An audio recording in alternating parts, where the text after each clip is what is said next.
श्री कुंज बिहारी श्री हरिदास विठल विपुल बिहारिंदास। जय जय श्यामा जय जय श्याम और जय जय श्री वृंदावन धाम। वृंदावन धाम उपवास बोलो, जहाँ पास बहें यमुना पटरानी। श्यामा प्यारी कुंज बिहारी जय जय श्री हरिदास दुलारी। बोल बांके बिहारी लाल की जय, बरसाने वाली राधा रानी की जय, स्वामी जी महाराज की जय। जय जय श्री राधे गोविंद मेरो है, गोपाल मेरो है, श्री बांके बिहारी नंदलाल मेरो है, मेरे बांके बिहारी। तो भैया बिहारी जी की कुछ ही पलों में आरती आने वाली है।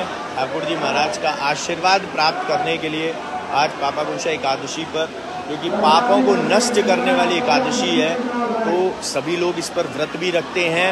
और जितने भी भक्त श्री वृंदावन धाम में होते हैं वो पूरी कोशिश करते हैं और प्रयत्न करते हैं कि वो रसिक शिरोमणि स्वामी श्री हरदास जी महाराज के लाडले श्री बांके बिहारी जी महाराज के दर्शन कर सकें, यानी कि बांके बिहारी जी के दर्शनों का सौभाग्य प्राप्त कर सकें और अपने जीवन को परम सौभाग्य में इस चीज़ को बदल सकें। वो भी पापाकुंशा एकादशी जो कि पापों को नष्ट करने वाली होती है। और अगर इस पाप नष्ट करने वाली एकादशी पर हम व्रत रखें, सात्विकता का पालन करें और साथ साथ बिना किसी से कोई कलेश के, बिना किसी चीज़ के किसी को कष्ट पहुँचाए, किसी को दुख पहुँचाए, किसी को तकलीफ दिए बिना अगर हम श्री वृंदावन धाम में हैं और वृंदावन धाम में आकर बांके बिहारी जी के दर्शनों का सुलाभ प्राप्त करें, सौभाग्य प्राप्त करें, तो भैया इससे बढ़िया चीज़, इससे आनंद पूर्वक चीज़ और क्या हो सकती है। तो इसको शेयर करते रहें ताकि और भी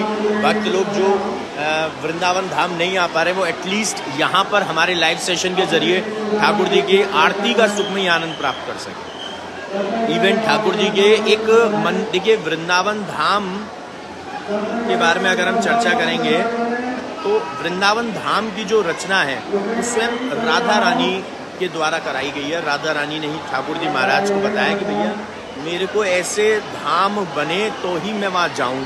तो जो वृंदावन धाम है वो हृदय स्थली है राधा रानी की। आप राधा रानी के वृंदावन धाम में, आप श्री वृंदावन धाम जिसको हम कहते हैं, अगर आप श्री वृंदावन धाम में आते हैं तो आप राधा रानी के हृदय में प्रवेश करते हैं। अब आप जब राधा रानी के हृदय में प्रवेश करते हैं स्वयं से, तो हमें ये कोशिश करनी चाहिए और हमें ये प्रयत्न करना चाहिए और अपना 100% देना चाहिए। बिल्कुल वही चीज़ जो कल हमने लाइव सेशन में बात की थी कंसंट्रेशन और डेडिकेशन को लेकर, कि हमें ये कोशिश करनी चाहिए कि हम उस जगह पर, चाहे हम फिजिकली शारीरिक रूप से, चाहे हम श्री वृंदावन धाम से चले जाएं, लेकिन मेंटली तौर पर हम राधा रानी को हृदय स्थली में रहें, यानी मानसिक रूप से अपने मन के द्वारा हम राधा रानी के जो है हृदय स्थली में रहें हमेशा। इसका अर्थ ये है कि राधा रानी के हृदय में हमेशा रहें। और जब राधा रानी के हृदय में रहेंगे तो दो चीज़ आपके साथ 100% होगी। एक कि हम जो कृष्ण की प्राप्ति करना चाहते हैं, ठाकुर जी महाराज की प्राप्ति करना चाहते हैं, वो प्राप्ति होगी। और दूसरी चीज़ ये होगी कि जितनी भी मोह माया है दुनिया की, उससे हम दूर रहेंगे, क्योंकि राधा रानी का जो हृदय है वो इतना, मैं ये कहना चाहूँगा कि पवित्र है कि हमारे अंदर जितनी भी चीज़ें, बुराइयाँ, परेशानियाँ, जितनी भी कष्ट भी होते हैं हमारे, चाहे वो शारीरिक रूप से हम कष्ट झेल रहे हों, चाहे मानसिक रूप से हम कष्ट झेल रहे हों, वो सारे के सारे दूर हो जाते हैं। यानी राधा रानी की इतनी कृपा हो जाती है एक भक्त पर जो राधा रानी के हृदय में रहना चाहता है। कि हृदय कौन सा? श्री वृंदावन धाम। इसीलिए तो आपने देखा होगा कि लोग जो है श्री वृंदावन धाम में फ्लैट हो, प्लॉट हो, मतलब कुछ ना कुछ एक रहने का साधन ढूंढते हैं कि उनको यहाँ पर रहने का अवसर मिल सके। और इसीलिए कहते हैं कि जब भी आप श्री वृंदावन धाम आएँ, आप 1 दिन, 2 दिन, 3 दिन, जितने दिन भी आप यहाँ रहते हैं, आपको कुछ नियम कानूनों का पालन करना चाहिए। आपको यहाँ पर कोई भी कैसी भी तरीके से किसी भी गलत चीज़ का सेवन नहीं करना चाहिए, चाहे वो अनियन गार्लिक ही क्यों ना हो। मैं नॉनवेज और एग को तो बहुत दूर की बात है, उसके बारे में तो आपके दिल और दिमाग में आना भी नहीं चाहिए। कि आप कुछ ऐसी चीज़ का सेवन कर रहे हैं, लेकिन उसके साथ साथ हमें अनियन गार्लिक का भी, यानी एकदम सात्विक भोजन कीजिए, फलाहार लीजिए और कोशिश कीजिए कि आप एक टाइम का जो प्रसाद, एक टाइम का जो आपका भोजन है उसका त्याग कर सकें। और उस एक टाइम के भोजन को त्याग करने के लिए, त्याग करने के बाद आपको अपने उस भोजन को किसी भी रूप में, चाहे आप भोजन की थाली ले लीजिए या चाहे आप फलाहार ले लीजिए, आपको जो है वो किसी भी साधु को या किसी भी गरीब को यहाँ पर श्री वृंदावन धाम में ही भोजन का दान करना चाहिए। और ये बहुत ज़रूरी है। अगर आप ज़्यादा नहीं कर सकें तो कम से कम ये चीज़ें कर सकते हैं। जैसे कार्तिक का जो मंथ शुरू हो रहा है उसमें बहुत सारी चीज़ें हैं, उसमें परिक्रमा का बहुत महत्व है परिक्रमा का। अगर आप श्री वृंदावन धाम आते हैं और अगर आप पैदल परिक्रमा नहीं लगा सकते, पहले तो कोशिश कीजिए, चलिए इस बारे में बात करेंगे, पहले आरती करते हैं, बहुत सुंदर बातें करेंगे आज। अमित जोशी जी को बिहारी जी की तरफ से बहुत सारा आशीर्वाद, जिन्होंने स्टार्स के जरिए सेवा समर्पित की है। नूर मुकुट कटकाचनी कर मुरली और माल, यह बानिक मेरो मन बसो सदा बिहारी लाल। पाग बनो पटुका बन्यो लाल को वेश, और जय जय जय श्री कुंज बिहारी लाल की तोहरिया तिले श्यामा श्याम की जय, कुंज बिहारी लाल की जय, बरसाने वाली की जय, कुंज बिहारी श्री हरदास के लाडले की जय, गोविंद गोपाल मेरो श्री नंदलाल मेरो है मेरे बांके बिहारी। श्री आरती की जय, श्री नवनागर की, श्री आरती की जय, श्री नवनागर की। अंजन नैन बैन रसुमाते, अंजन नैन बैन रसुमाते, श्री रूप सुधा सागर की। श्री आरती की जय, श्री नवनागर के। पान खात मुस्कात मनोहर, पान खात मुस्कात मनोहर, श्री मुख सुकुमा उजागर की। श्री रसिक सखीदम पति आरती सोए, श्री रसिक सखीदम पति आरती सोहे, श्री नैन सैनन उजागर की। श्री आरती की जय, श्री नवनागर की। श्री आरती की जय, श्री नवनागर की। श्री बांके बिहारी तेरी आरती गाऊं, श्री कुंज बिहारी तेरी आरती गाऊं। मैं आरती गाऊं प्यारे आपको रिझाऊं, मैं आरती गाऊं प्यारे आपको रिझाऊं। श्री बांके बिहारी तेरी आरती गाऊं। मोर मुकुट प्यारे शीश पे सोए, प्यारी बंसी मेरो मन मोहे। मैं देख छवि बलि बलि जाऊं, श्री बांके बिहारी तेरी आरती गाऊं। श्री हरिदास के प्यारे तुम हो, मेरे लाडले श्री हरिदास के लाडले तुम हो। मेरे मोहन जीवन धन हो, मैं देख युगल छवि बलिहारी जाऊं। श्री बांके बिहारी तेरी आरती गाऊं। ऐसे ही देखत रहो, जन्म सफल करो मानो, प्यारे की भामती और भामती जू के प्राण प्यारे, युगल के स्वरूप ही जानो, छिन्न नडोर पले को तानो। श्री हरिदास के स्वामी श्यामा कुंज बिहारी मन रानो। जय जय कुंज बिहारी श्री हरिदास, जय जय बेटल विपुल बिहारिन दास। जय जय श्यामा, जय जय श्याम, और जय जय श्री वृंदावन धाम। वृंदावन धाम को वास भलो, जहाँ पास गए यमुना पटरानी। मेरे बांके बिहारी अमृत वर्षा का अमृत आनंद प्राप्त करने के लिए एकादशी पर भक्त लोग लालायित रहते हैं। यहाँ खड़े हैं अपार संख्या में, देख सकते हैं। जय हो। तो यहाँ ठाकुर जी महाराज की अमृत वर्षा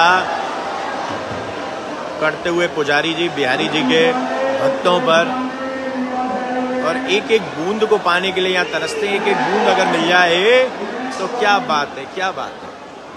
जल्दी से आरती ले लेते हैं एकादशी पर। जय हो जय हो जय हो जय हो जय हो जय हो जय हो जय हो। तो हम जो बात कर रहे थे, क्या बात कर रहे थे हम, वृंदावन धाम की। तो वृंदावन धाम में जब भी आप आएँ, सात्विक भोजन कीजिए, फलाहार लीजिए और कोशिश कीजिए कि आप एक टाइम का भोजन छोड़कर उस भोजन को, देखिए व्रत भी कब पूर्ण होता है हमारा, जब हम व्रत में भूखे रहते हैं और अपने शरीर को कष्ट पहुंचाते हैं। ऐसा नहीं है कि व्रत में ही हमको खाना चाहिए, और मैंने देखा है अमूमन कि व्रत में लोग जो है सबसे ज़्यादा खाते हैं, लेकिन ऐसा नहीं है। ये थोड़ा सा गलत एक मिथ है, गलत एक प्रोसेस है जो हम लोग फॉलो कर रहे हैं कि हम लोग मीठा खा लें। व्रत में हमें एक टाइम भोजन कर सकते हैं, या कोशिश कीजिए कि आप व्रत में भूखे रह सकें। और भूखे रहकर, क्योंकि हमें शरीर को कष्ट पहुंचाना है, प्रभु को ये एक, जैसे हम कहते हैं ना कि प्रभु को लाड़ लड़ाने के लिए तो हमें उनको पकवान भोग लगाने चाहिए, लेकिन प्रभु को अपने एक भक्ति में, एक भक्ति की झलक दिखाने के लिए कि प्रभु आपके लिए मैंने ये व्रत रखा है, जैसे उसके लिए मैंने भूखा रहा हूँ या रही हूँ, तो व्रत में भोजन भी नहीं करना चाहिए। और उसके साथ साथ अपने उस भोजन को, प्रसाद को ज़रूर आप जो है वो थाली निकाल कर किसी को दान करिए। साधु महात्मा किसी को भी आप वो भोजन दीजिए, किसी ब्राह्मण को दीजिए, किसी गरीब को दीजिए, वो ज़रूर करिए। इसके साथ साथ वृंदावन में जब आप आते हैं तो कोशिश कीजिए कि चाहे यमुना जी पर जाकर, यहाँ एकांत में आपको मौका मिल जाए, चाहे आप जहाँ स्टे कर रहे हैं वहाँ भी कर सकते हैं वैसे तो, अगर वृंदावन धाम की सीमा के अंदर हैं, पर कोशिश कीजिए कि जहाँ भी आप अगर यमुना जी मिलती है एकांत में क्योंकि बिहारी जी में अमूमन ऐसा हो नहीं पाता है कि आपको एकांत वार्तालाप करने का मौका मिल जाए ठाकुर जी से, तो आपको एकांत में जो है वो आपको नाम जाप करना बेहद ज़रूरी है। आप ठाकुर जी का नाम जाप करिए ताकि जो आप वृंदावन धाम में जब नाम जाप करते हैं तो आप जो है, आज की जो एकादशी है, पापा कुंज एकादशी, यानी कि जैसे पापों को नष्ट करने वाली एकादशी है, तो ऐसे ही जब भी आप वृंदावन धाम आते हैं, चाहे एकादशी हो या ना हो, नाम जाप कर श्री कुंज बिहारी श्री हरिदास महामंत्र जाप कर राधा नाम जाप कर आप अपने पापों को नष्ट करते हैं। ये बहुत बड़ी बात है, ये बहुत अच्छी बात है सीखने के लिए कि हमें एक मौका मिलता है। देखिए गलती जाने अनजाने में जो हम पाप कर देते हैं, जो हमसे गलतियां हो जाती हैं, उनकी क्षमा हम राधा रानी से मांगते हैं, क्योंकि राधा रानी जो है वो क्षमेश्वरी भी कहलाती है, यानी क्षमा करने वाली। तो क्षमेश्वरी के साथ साथ वो है सर्वेश्वरी। सर्वेश्वरी है यानी कि सबसे ऊपर है, तो जो राधा रानी सबसे ऊपर है तो वो माफ़ कर सकती हैं, मतलब उनसे ऊपर जब कोई नहीं है राधा रानी से ऊपर, तो वो उनके पास एक राइट है कि वो आपके पापों को नष्ट करने में आपकी मदद करें। उसको ये है कि आपको क्षमेश्वरी है, इसीलिए वो क्षमा कर सकती है। तो राधा रानी से मांगना है, लेकिन नाम जाप के जरिए राधा रानी भी प्रसन्न करने के लिए, क्योंकि जब उनके हृदय स्थली में आप रहकर नाम जाप करेंगे, उन्हीं का नाम जाप करेंगे, तो इससे अच्छी बात क्या होगी कि स्वयं ठाकुर जी भी आपसे खुश होंगे, स्वयं कान्हा जी भी आपसे खुश होंगे कि जिनको मैं, मतलब मेरी जो इतनी प्रिय है राधा रानी, मेरी प्रिय है सर्वेश्वरी, क्षमेश्वरी, किशोरी जू, लाडली जू, वो उनका नाम जाप आप कर रहे हो, वो उन्हीं की हृदय स्थली में और ठाकुर जी के नाम के साथ। तो भैया ये ही तो एक तरीका है ठाकुर जी को मनाने का। रूठे हुए ठाकुर जी भी होंगे, वो भी मान जाएंगे, और उनका तो छोड़ो, जो हमसे पहले से रूठे हुए नहीं है, प्रसन्न है, लेकिन और प्रसन्न पहुंचाने के लिए, प्रसन्नता खुश करने के लिए हमें ये सब चीज़ें करनी चाहिए। तो वृंदावन धाम में कोई लड़ाई झगड़ा नहीं करना, वृंदावन धाम में किसी की बुराई करने के लिए आप नहीं आए। आपका मकसद क्या था वृंदावन धाम में आने का, ये आपको तलाशना है कि आप किस मकसद से वृंदावन धाम आ रहे हो। आप दर्शन करने आ रहे हो, दर्शन कीजिए, और बिहारी जी आपको दर्शन देंगे। अगर आप सच्चे मन से आओगे तो डेफिनेटली दर्शन देंगे। यहाँ पर इतने भक्त आए हैं, सबको दर्शन मिल रहे हैं। किसी को नहीं भी मिल रहे हैं तो वो दोबारा कोशिश कर सकता है, लेकिन अगर किसी को नहीं मिल रहे तो समझिए कहीं ना कहीं आपसे कोई कमी रही है। इसीलिए उसको दूर करने के लिए अपने क्योंकि देखिए जब इतना एक्सट्रीम लेवल पर पाप होगा ना, तो हम जब ने प्रवेश तो कर लिया, लेकिन धीरे धीरे धीरे धीरे हम जो है चीज़ों को करना शुरू करते हैं। तो नाम जाप रामबड़। यहाँ पर लाइव सेशन में देंगे विराम, लेकिन विराम देने से पहले एक बार फिर से भक्तों के दर्शन कर लो और एकादशी का पूरा आनंद लीजिए, व्रत रखिए, पालन कीजिए। और इसके साथ साथ दीपदान जो 28 तारीख से शुरू हो रहा है, और जय बिहारी जी की दीपदान जो है दीप प्रज्वलित सेवा वो आप रख सकते हैं कि ठाकुर जी के समक्ष अपने और अपने परिवार के नाम से आप दीप प्रज्वलित करवा सकते हैं। उसकी जानकारी और शरद पूर्णिमा की जानकारी हमारी टीम से ले सकते हैं। कैसे बिहारी जी की प्रसादी बांसुरी पा सकते हैं, कैसे उनका प्रसाद पा सकते हैं, जो महाप्रसाद रहेगा उस दिन का विशेष प्रसाद, तो वो जानकारी हमारी टीम से ले लीजिए। और दीप प्रज्वलित सेवा की जानकारी भी आप ले सकते हैं, कैसे 28 अक्टूबर से 27 नवंबर तक आप कार्तिक में दीप प्रज्वलित सेवा कर सकते हैं। और इसके साथ साथ हम एकादशी की सेवा भी रखेंगे, क्योंकि बहुत बड़ी सेवा होगी। दोनों एकादशी पर हम प्रसाद वितरण सेवा रखेंगे, क्योंकि परिक्रमा का बहुत महत्व है। तो जो परिक्रमार्थी होंगे उनकी सेवा करने का अगर हमें सौभाग्य मिलेगा तो उसमें जरूर शामिल होंगे। लाइव सेशन को देते विराम। जय बिहारी जी की श्री हरिदास, श्री कुंज बिहारी श्री हरिदास। टीम का व्हाट्सएप नंबर 9058169689। दूसरा व्हाट्सएप नंबर है 8937908000। एक बार दर्शन कर लीजिए। जय हो श्री कुंज बिहारी श्री हरिदास। राधे राधे। तो यहाँ पर लाइव सेशन में जय बिहारी जी की श्री हरिदास, श्री कुंज बिहारी श्री हरिदास। राधे राधे।